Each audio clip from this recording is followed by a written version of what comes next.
Bismillahirrahmanirrahim. Nahmaduhu wa nusalli ala rasulih karim amma ba'd. Após fazer o Umrah, o profeta de Allah sallallahu alaihi wasallam vai para casa, vai para Medina Munawwara, e passado 2 semanas, um grande poeta converte-se ao Islão. Como sabem, naquela época, os poetas eram as máquinas, eram a comunicação social da época.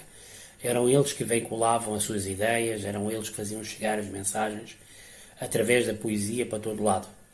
Alguns, conforme já vimos, converteram-se, outros, naturalmente, por terem criado uma série de problemas e por terem criado e terem enganado muita gente, acabariam por ser executados.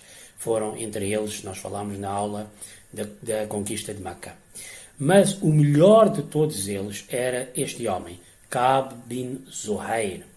Ka'b bin Zuhair era filho de Zuhair bin Abi Salama, que era considerado um dos 7 melhores poetas de sempre da Arábia, que teve realmente destaque num livro que chama-se Sab'a al-Mu'allaqat, que basicamente são 7 poemas de 7 poetas que foram tão profundos e tão eloquentes que tiveram o privilégio de ter a sua poesia na Kaaba. Isto é no pré-Islão. Naturalmente que este indivíduo, Zuhair bin Abi Salama, morre enquanto o profeta é ainda jovem, então não chega a apanhar o profeta na sua profecia, mas Ka'b, o seu filho, conhece-o.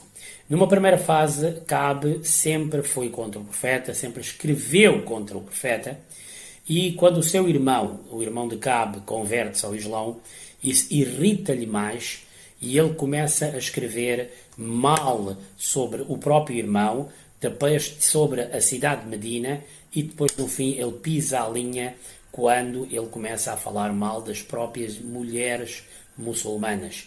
Ele não era de Quraishita, não foi, era da tribo de Muzayyana, que ficava a norte de Medina.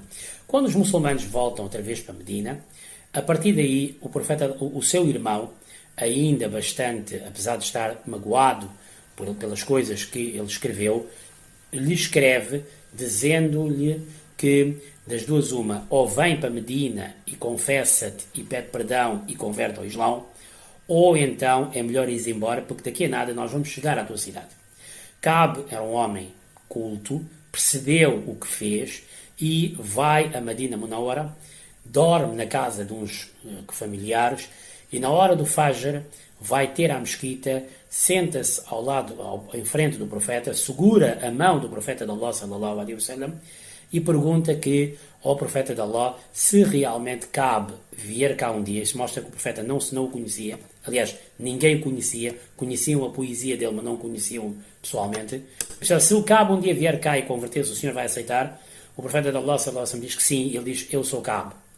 E logo atrás um Ansari, um residente de Medina, levanta a sua espada e pede permissão para executá-lo, mas o profeta naturalmente que não aceita isto e deixa Ka'b converter-se, e Ka'b a partir daí escreve, diz que ele pede para recitar um poema que ele fez e onde também estava algumas frases a elogiarem o profeta de Allah sallallahu alaihi wasallam. E este poema ficou conhecido como Burda. E Burda em árabe significa camisola, camisa, porque depois de ouvir este poema, o profeta de Allah sallallahu alaihi wasallam tirou a sua camisa e entregou a Ka'b. Isto era a forma mais alta de elogiar um homem na cultura árabe, era efetivamente dar a sua camisola a ele. E a forma mais alta para insultar um homem era tirar um sapato para ele. Então, esta burda chama-se Banat Su'ad. Há duas burdas, muitas vezes as pessoas confundem. Há esta burda de Ka'b ibn Zuhair, que eu vou-vos explicar hoje.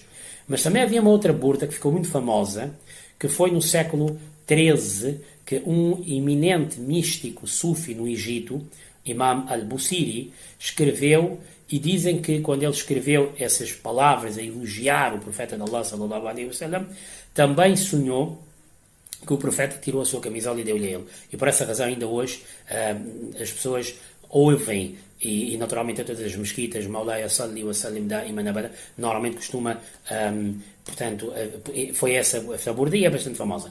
Mas esta burda que Ka'b narrou é diferente.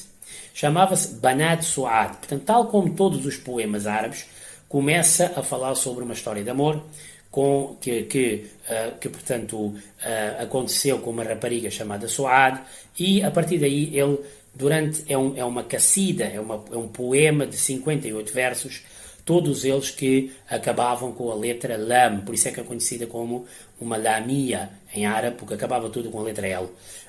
E a parte final é que realmente nos interessa, porque a parte final é quando ele elogia profundamente com um árabe bastante clássico o profeta de Allah, sallallahu alaihi wasallam, a cidade de Medina, os próprios discípulos e companheiros também. Ele, portanto,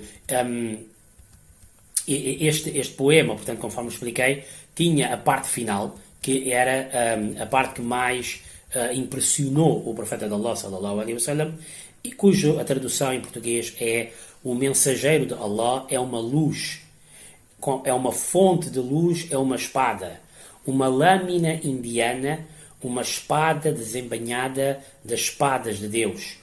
Entre os companheiros do Quraysh, ou seja, os discípulos, quando escolheram o islão no vale de Meca, os homens disseram-lhe: vão-se embora. Os discípulos foram obrigados a ir embora. Estes discípulos foram não fracos, não como homens que fogem, balançando em suas montarias e mal armados. Ou seja, não fugiram, mantiveram-se firmes ao lado do profeta, apesar de estarem mal armados. Mas heróis orgulhosos e nobres de aparência, brilhantemente vestidos em cota de malha de David para o combate.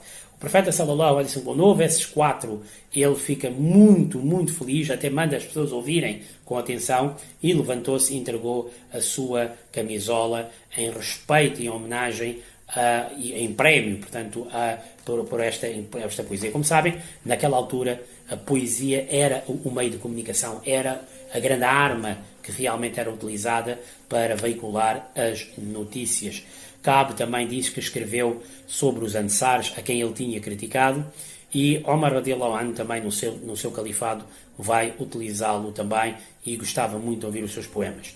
Os últimos 8 meses, os últimos meses, aliás, são os últimos meses agora do ano 8, há várias tribos à volta de Najd, que é aquela província à volta da Arábia, e Meca, que vão, portanto, já entraram no Islão, e o profeta sallallahu alaihi wasallam começa a enviar líderes para cada uma dessas terras, governadores, professores e até mesmo indivíduos para colecionar e taxar o zakat. E alguns mandavam um homem que fazia a pasta toda, e algum mandava vários homens fazerem essas pastas. Ainda, naturalmente, a Arábia ainda tinha muitos ídolos, ainda tinha muitos templos. Estamos a falar de um país que teve durante quase 500 a 600 anos a idolatria e o paganismo, e então a lei que irá aparecer no capítulo do Alcorão, na Sura Tauba, claramente implica que dentro da Península Arábica o paganismo já não mais poderia voltar. E por essa razão o profeta sallallahu alaihi wasallam envia uma série de patrulhas para realmente fazer acordos e fecharem esses templos, e para não haver mais idolatria, e quem realmente quisesse ter templos fosse fora da própria Arábia, e até mesmo no Iêmen também, tal como a Sura Tauba consta. Então havia uma cidade ali chamada Attai, onde viveu uma grande figura, uma figura verdadeiramente famosa dentro do mundo árabe, um homem chamado Hatim Attai. Era um homem muito generoso, conhecido pela sua generosidade. Ele era um ícone dos árabes. Ele, quando morre, o seu filho Adi assume. Há quem diga, ele provavelmente não chega de apanhar o profeta, mas o seu filho Adi vai se converter. Mas quando ele assume a chefia do pai e sabe que os muçulmanos estão a vir, mais uma vez, eles têm medo que vai ser uma invasão e vai ser uma chacina, quando não era isso que os muçulmanos faziam, mas ele, pelo simples, ele não pega na sua família e foge para o norte da Arábia e converte-se ao cristianismo romano, da época. Os muçulmanos chegam lá e, naturalmente, conquistam a cidade e trazem os prisioneiros para Medina Munawara. Em Medina Munawara, uma das prisioneiras era filha de Hatim, ou seja, ela era irmã de Adi, que ela não tinha conseguido escapar. E ela pede para falar com o profeta e utiliza o nome do pai, diz: eu sou filha de Adi, de Hatim, e eu quero ser libertada. E o profeta sallallahu alaihi wasallam, em consideração pelo pai e em consideração por essa senhora, arranjou maneiras para ela se libertar e até enviou alguém para nos escoltar de volta para casa. Dizem que ela voltou para o norte para onde estava o irmão, e quando foi falar com o irmão disse que o que eu vi deixou-me impressionado. Provavelmente se converteu, não se sabe. Mas olha, tu devias ir e falar com o profeta, porque se ele é profeta, não tem mal nenhum, não vai te fazer mal. E se ele for realmente um rei, então tu vais ganhar muitos favores com ele. Porquê? Porque ele tem consideração por nós, ele tem consideração pela nossa família e ele vai realmente ter em conta. Portanto, não tens nada a perder, ele é um bom homem. Adi pensou e no fim seguiu e foi até Medina al-Munawara. Quando chegou lá, naturalmente todo mundo conhecia Adi, eles eram, Hatim Etai era um homem famosíssimo entre os árabes. E ele pede para falar com o profeta de Allah, sallallahu alaihi wasallam, e é levado até lá. O profeta, a primeira coisa que ele faz é convida-lhe para o Islão. E ele diz que eu já sou cristão, eu não sou pagão, portanto o senhor não se precisa preocupar, eu também acredito em um Deus. Mas 3 vezes o profeta faz a mesma pergunta, e mostrando que não, aceita o Islão. Por 3 vezes ele diz: não, eu sou cristão. E depois o profeta de Allah, sallallahu alaihi wasallam, diz que, olha, eu sei mais do cristianismo do que tu. Eu sei mais. Tu estás a dizer que és cristão, mas eu sei mais. Tu és líder do teu povo e ficas com 25%, um quarto dos impostos que tu ficas para ti. Onde é que a tua religião cristã permite isso? E aí Adi fica embaraçado porque percebe que este homem à minha frente sabe mais. Ele é profeta, ele sabe mais do que eu. O profeta leva-lhe para casa e no caminho uma senhora fica à conversa com o profeta. Uma senhora idosa estava a queixar de alguns problemas e o profeta sallallahu alaihi wasallam fica a conversar com ela, até que resolveu o problema dela. E Adi pensa: este homem não é um rei, este homem fala com as pessoas na rua, ele tem consideração pelas pessoas, as pessoas falam com à vontade com ele, não têm medo dele, ele não é um rei, ele tem que ser mesmo profeta. Quando chegam à casa, o profeta sallallahu alaihi wasallam põe um tapete para ele, uma espécie de uma esteira no chão, e ele percebe que só há uma esteira. Se ele sentar, onde é que o profeta vai sentar? Então ele recusa sentar, mas o profeta insiste que ele senta, e ele senta na esteira, e o profeta sallallahu alaihi wasallam senta no chão e diz a ele, Adi, não há outro Deus senão Allah. Não há. Ele diz: sim, não há outro Deus. E o profeta sallallahu alaihi wasallam diz: olha, os judeus e os cristãos, os judeus foram amaldiçoados no passado e os cristãos estão perdidos na religião deles.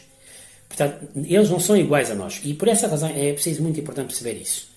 Respeito, naturalmente, é profundo. Nós, muçulmanos, devemos ter todo o respeito para a religião judaica, cristã, judeus, cristãos, tal como eles devem ter connosco. Isto não está em causa.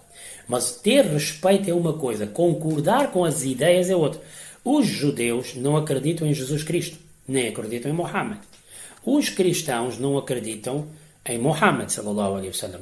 Ora, os muçulmanos acreditam no cristianismo, em Jesus Cristo, acreditam em Moisés, mas também têm o direito de não acreditar outras coisas que os judeus e os cristãos têm. Portanto, isto, nas crenças, nós não somos iguais. E é aí que realmente dizemos que o respeito deve imparar quando as crenças e as ideias não são iguais. Porque quando as ideias são iguais, aí não há respeito, não há necessidade de respeito, são todos iguais. Portanto, isto mostra que cada religião tem crenças diferentes e são diferentes. Por essa razão, são 3 religiões diferentes. O facto de serem... Agora, isto não quer dizer que o facto de serem 3 religiões diferentes que significa que sejamos inimigos. Não. O respeito deve, efetivamente, imparar. Depois ele diz que Adi, olha, eu sei que tu não estás a aceitar o Islão porque tu estás a ver que nós agora ainda não somos tão fortes como os romanos, porque ele vive com os romanos. Mas ele diz que, olha, em breve uma senhora sairá do Iêmen sozinha até Meca, porque ela vai querer fazer a Umrah, e ninguém vai tocar nela, ela vai ter segurança total. E em breve os tesouros da Pérsia, do Kisra, vão ser distribuídos entre nós. Adi também disse, Kisra, aquele nosso, agora, o Kisra bin Hurmuz, que naquela altura era o homem mais forte do mundo, sim, este vai perder e todos os tesouros deles vão vir para nós. E mais, e depois ele até disse que e em breve vai chegar uma altura em Medina que um homem vai andar na rua, não vai encontrar ninguém para entregar o zakat, ou seja, todo o mundo vai ser rico. Ou seja, Adi, segurança, boa economia, boas condições de vida, nós também vamos ter, não larga o Islão só por causa disso, porque os romanos hoje têm, mas amanhã não vão ter. O certo é que Adi disse que naquela altura, pronto, eu já não tinha outra maneira, eu aceitei o Islão, cedi-me, percebi que era a religião correta, e ele até diz, dizem que ele até viveu até 120 anos, foi um dos companheiros que viveu mais tempo, mais velho de todos, 120 anos. E ele até diz que no meu tempo eu vi realmente uma mulher a sair de Iémen sozinha, estradas perfeitamente seguras, nenhuma bandidagem, nenhuma pirataria, porque havia punidade, e também vi os persas a caírem, ele esteve nesta batalha também. Ele disse, não cheguei de ver, foi realmente a Medina, um homem andar na rua e não encontrar ninguém para pagar a sadaqah. Dizem que já aconteceu duas alturas, ele pode não ter visto, mas aconteceu. Aconteceu no tempo de Omar bin Abdelaziz, na época dos Omaias, em que este Omar bin Abdelaziz, que era o califa, era tão justo que ninguém tinha falta de dinheiro. E há quem diga também que no tempo de Mehdi e de Jesus, também esta época voltará. Mais tarde, Adi fez uma pergunta difícil, mas é uma pergunta que nós, muitas vezes, também nos feita a nós, e nós temos de saber responder. Ele disse ao profeta, o que é que vai acontecer com o meu pai? Hatim foi um homem tão bom, mas não aceitou o Islão. Não aceitou a unicidade de Deus. Onde é que ele vai? O profeta sallallahu alaihi wasallam respondeu educadamente que o teu pai, Hatim, quis alguma coisa e Allah lhe deu. Então, o que ele quis, Allah já lhe deu. Se ele quis fama, Allah já lhe deu fama. Se ele quis a fé, Allah vai lhe dar a fé. Em outras palavras, Allah dá às pessoas o que eles querem. Allah não é injusto. Se um homem quer Allah, Allah vai lhe dar a fé. Se um homem quer fazer boas ações, mas não quer nada com Deus, Deus também vai lhe dar o que ele quiser. Vai lhe dar em troca o que ele realmente, a razão das boas ações. É uma boa maneira de responder e realmente é eloquente e está correto. Neste último ano, no ano 8, o profeta sallallahu alaihi wasallam haveria de casar com uma outra moça chamada Fátima bint Dahak, da tribo Kulab. E foi uma situação um bocado difícil de perceber, por isso é que muitas vezes as pessoas não falam muito. Dizem que ele casou-se com ela, e ela, na noite das núpcias, quando ele foi ter com ela, ela diz, A'udhu billahi minka, eu peço refúgio de Allah de ti. Agora, há quem diga que ela pode ter dito isso porque não queria casar com o profeta. Há quem diga que ela pode ter dito isso porque que ela mentalmente não estava bem. Há quem diga que algumas outras esposas devem ter dito para ela dizer isso e ela, coitada, foi na conversa. Seja como for, o profeta sallallahu alaihi wasallam, que era um homem extraordinariamente sensível, percebeu com isso que ela se calhar não está pronta para ser primeira-dama, como as outras mulheres eram. E permitiu que efetivamente ela fosse embora. Isso mostra também que divorciar não é haram. Quando realmente não há condições, uma pessoa pode divorciar. O profeta divorciou, tecnicamente passou a ser uma sunna, não é uma sunna corrente, mas é uma sunna, aconteceu uma vez. E uma mulher que, naturalmente, quando é divorciada, também não quer dizer que o mundo vai acabar, não deve haver um estigma contra uma mulher que realmente seja divorciada. Portanto, não há aqui mal nenhum, quando não há condições, e de certeza absoluta que o profeta, sallallahu alaihi wasallam, ao ouvir essa palavra dela, deve ter percebido que se calhar é melhor essa menina não estar connosco. Dizem, há várias narrativas que dizem que ela, passada uma semana, faleceu de depressão, e há quem também diga que ela, durante algum tempo, foi dizer a todos que eu sou muito pobre, porque eu deixei uma riqueza como o profeta para ficar com o mundo, seja como for, passou-se e está resolvido. Foi neste ano também, este final do ano 8, que Zainab, a mais velha filha sagrada do profeta sallallahu alaihi wasallam, faleceu. Como sabem, ela faleceu com 32 anos. Ela, quando o profeta emigrou e quando houve a batalha de Badr, o profeta sallallahu alaihi wasallam, depois da vitória de Badr, mandou chamá-la. Ela estava em Meca. E, como sabem, ela, quando está a sair, um grupo veio atrás dela e atacou-a e ela caiu do camelo e com isso perdeu o seu bebê e sangrou bastantemente. E os certos dizem que ela sangrou durante 5 anos e, portanto, por essa razão, agora, devido a este sangramento profundo que ela sofreu, acabaria por falecer neste ano 8. Já antes dela, Ruqayya, a segunda filha sagrada, já tinha falecido no ano 3 mesmo também, em Badr. E foi neste ano que nasce também Ibrahim, filho sagrado do profeta de Allah, sallallahu alaihi wasallam. Ele é o último filho que o profeta sallallahu alaihi wasallam teve, e teve com a segunda esposa que lhe deu um filho, foi Sayyida Maria al-Qibtiyya, era concubina, mas como sabem, naquela época uma concubina era considerada socialmente uma esposa, não tinha os direitos totais de uma esposa, mas era considerada como esposa e podia ser mãe dos filhos dele.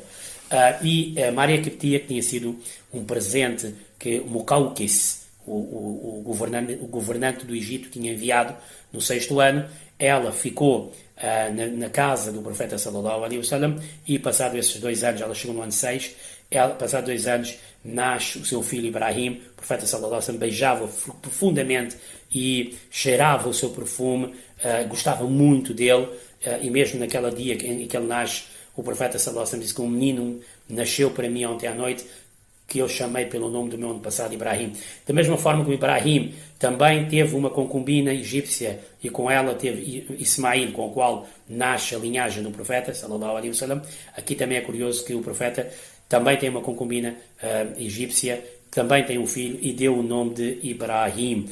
E no 7º dia rapou a cabeça do bebê e pagou em caridade o valor em prata para os pobres. Todas as mulheres em Medina queriam realmente tomar conta deste bebê, mas foi selecionada para esta honra uma senhora chamada Burda Khawla bint al-Mundir, do clã Banu Adi ibn Najjar. Banu Najjar foram eles realmente, foi ela escolhida, e o profeta sallallahu alaihi wasallam e o seu pai de leite, quer dizer, o marido dessa senhora, Abu Saif al-Bara ibn Aus, que era ferreiro, e o profeta sallallahu alaihi wasallam ia muito a este clã, a esta tribo chamada Najjar, ali muito perto de onde foi feita a primeira vez a sexta-feira, portanto ali perto de Cuba, e ele normalmente aos sábados ia muito lá visitar o seu filho. Como sabem, o filho não vai viver, não vai sobreviver, vai falecer aos 18 anos. Naturalmente, quando chegarmos daqui a 1 ano e meio, quando chegamos ao episódio também do falecimento, iremos também falar sobre isso, mas isso era o filho dele. Para a semana, inshallah, iremos falar, inshallah, sobre os milagres. É muito importante saber. As pessoas pensam que o profeta de Allah, sallallahu alaihi wasallam, não cometia milagres. Cometeu muitos, e fez muitos e muito mais espantosos do que os maiores que nós ouvimos. Inshallah, para a semana iremos falar sobre isso. Alhamdulillah, rabbil alamin, wa sallallahu ala sayyidina Muhammad wa ala alihi wa sahbihi ajma'in.